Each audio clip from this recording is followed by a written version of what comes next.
Have you ever scrolled through the news and wondered if you're really getting the full picture? Well, in this explainer, we're going to dive into the news we see every single day and give you some great ways to talk about it confidently in English. So here's our game plan. First, we'll look at our own news habits.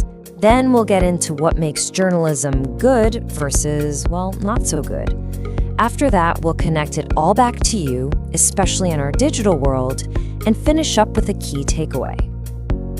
All right, let's kick things off with the person who matters most here, you. How do you actually connect with what's happening in the world? Let's take a look at your personal news habits. Okay, let's start with our very first question. 1. How do you usually get news about the world? For example, TV, YouTube, Instagram, or news tickers. What problems do you see in today's news? So just think about your day. Do you turn on the TV in the morning, scroll through your phone? Maybe you see those little news tickers on buildings. And while you're thinking about that, what are some of the problems you've noticed? To get your answers started, you can say something really simple like, I get news from, and just name where. And when you think about the problems, how does the news make you feel? You know, is it just way too negative? Or maybe it feels like it's moving too fast and it's kind of confusing to keep up with. Let's move right along to our second question. 2. What is one piece of news you followed recently? Why was it important? How might it influence people in Taiwan? For this one, try to think of a story that really stuck with you. It doesn't have to be some huge global event. It could be about a new piece of technology or even a new rule in your city. The key is to think about why you cared and how it could actually change things for people around you. Okay, so we've thought about our own habits. Now let's zoom out and look at the news itself. What really separates a good, trustworthy news story from, well, bad reporting? This leads us straight to question number 3. 3. What makes news reporting good and responsible? What duties should a reporter or news company have? You know, when we think about what we should expect from journalists, it really boils down to a few basic things. Good reporting is all about telling the truth, being fair, showing all sides of a story, and, of course, checking the facts really, really carefully. It's all about respecting the truth and us, the audience. Now let's dig into question 4. 4. Do you think news today is sometimes exaggerated or too dramatic? Give an example and explain how it affects people. That word exaggerated is super important here. It just means making something seem way bigger or more intense than it actually is. And when the news does that, it can make us feel worried or scared, maybe for no real reason. Okay, here's question number 5 for you. 5. What is yellow journalism? Give an example and explain how it can hurt society.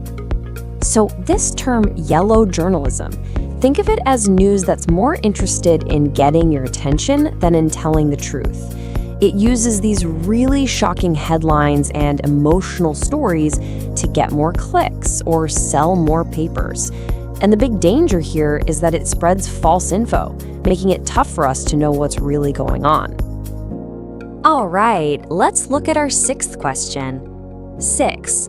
Do you think some news in Taiwan is biased? Give an example and talk about why this bias happens. The key word to understand here is biased, and really it just means unfair. A biased news story is kind of like a referee who's only helping one team. It only shows you one side of things. Fair news, though, tries to show you all the different sides so that you can decide for yourself. Okay, now let's connect all these big ideas back to what's most important, you and your life. I mean, why should we even care about the news in the first place? Let's tackle question number 7. 7. Should teenagers follow political news? Why or why not? You know, this is a great question because there's no easy answer. You could definitely say yes because the decisions made today will shape their world tomorrow. But you could also say no because it can be really complex. It's interesting to think about what's actually helpful for young people to know. And that brings us to question number 8. 8. What types of news do you pay the most attention to? How do these news topics influence your life? We all have our favorite things to follow, right? Maybe you love sports news because you're on a team. Or maybe you're always checking technology news for your job. Just think about the first thing you click on.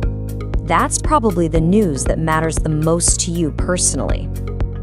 All of these things we've been talking about get even more important when we think about our final topic today, getting news in this super fast digital world we live in. Question 9 is a really important one for all of us. 9. How can people check if a news story is true? What can students do to avoid believing false information?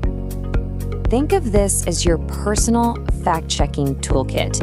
It's a simple 3-step plan. Before you believe something or share it, you can become a news detective. Just ask, is anyone else talking about this? Is this story brand new, or is it old news? And who actually wrote it? These little checks can make a huge difference. And that brings us to our final question, number 10. How does social media change the way we get news? What are the good points and the dangers of getting news from social media? When we talk about getting news from social media, it's really a double-edged sword. The good part?